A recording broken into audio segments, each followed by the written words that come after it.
What is going on, guys? GregglesTV. I'm gonna show you how to create GIFs anytime you want with your camera. So what you wanna do is launch your camera on your Galaxy phone.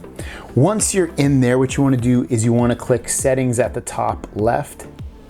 And then what you wanna do next is hold shutter button 2, and this is where you can click on that.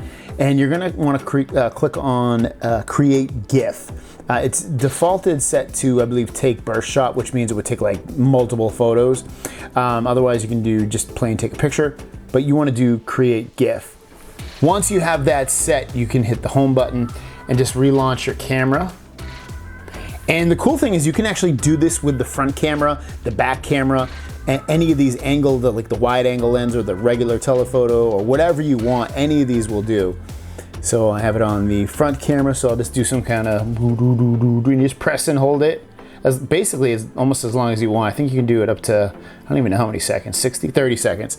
So then it saves, and you can just click on it, and you can see it creates a GIF. It's very, very cool. And I did a couple, I didn't really get anything great, but here's another one that I created.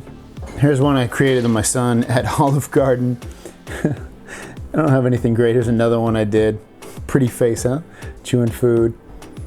Here's another one of my son just playing the piano. So you can do some really, and that's with the wide angle lens. So you can do it with any of those lenses. It works with every single one of them, which is really, really cool.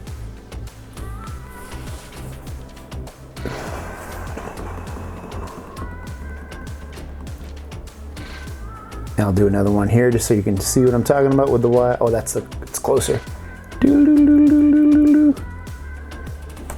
It's that simple, that's easy.